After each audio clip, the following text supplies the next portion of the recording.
இன்றைக்கி லஞ்சுக்கு கத்திரிக்காய் குழம்பு செஞ்சேன். இந்த ஒன் டைம் இந்த மாதிரி செஞ்சு பாருங்கள். கத்திரிக்காய் குழம்பு பிடிக்காதவங்க கூட விரும்பி சாப்பிடுவாங்க. ஒரு கடாயில் கொஞ்சம் நல்லெண்ணெய், மிளகு, வெங்காயம், இஞ்சி, பூண்டு, பச்சை மிளகாய், தேங்காய், தக்காளி எல்லாம் போட்டு நல்லா வதக்கிக்கோங்க. தேவையான அளவு உப்பு போட்டுக்கோங்க. நான் வந்து குழம்பு மசாலா வீட்டில் திரிச்ச மசாலா இருக்குல்ல, அது வந்து சேர்த்துக்கிறேன். அது சேர்த்து தண்ணி ஊற்றி இதை வந்து வேக வச்சு எடுத்துக்கிறேன். சைட் பை இதை வந்து ஆற வச்சு நம்ம வந்து அரைச்சி எடுத்துக்கலாம். இந்த பக்கம் நான் வந்து கூட்டுக்கு வந்து தாளித்து விட்டு கேரட், பீன்ஸ் எல்லாம் போட்டு அதுக்கு வந்து உப்பு, வத்தத்தூள், சீரகத்தூள் மட்டும் போட்டு தண்ணி ஊற்றி வேக வச்சு எடுத்துட்டேன். நல்லா தண்ணி வற்றி வந்ததும் முட்டை உடச்சி ஊற்றி பெப்பர் போட்டு இறக்குனீங்கன்னா கேரட் பீன்ஸ் கூட்டு ரெடி.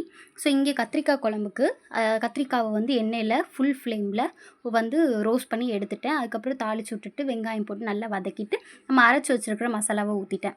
கரைச்சி வச்சுருக்கிற புளி தண்ணியை ஊற்றி கத்திரிக்காவையும் போட்டு கொதிக்க வச்சு இறக்குனிங்கன்னா சூப்பரான கத்திரிக்காய் குழம்பு ரெடி. சைட் பை எங்கள் ஃப்ரிட்ஜ் வந்து ரொம்ப மெஸ்ஸியாக இருந்ததெல்லாம் நீட்டாக க்ளீன் பண்ணி ஆர்கனைஸ் பண்ணி வச்சுட்டேன். ஸோ உங்கள் வீட்டில் என்ன லஞ்சுன்னு கமெண்ட் பண்ணுங்கள். இந்த வீடியோ பிடிச்சிருந்தா லைக், ஷேர் அண்ட் சப்ஸ்கிரைப் பண்ணுங்கள். தேங்க்யூ.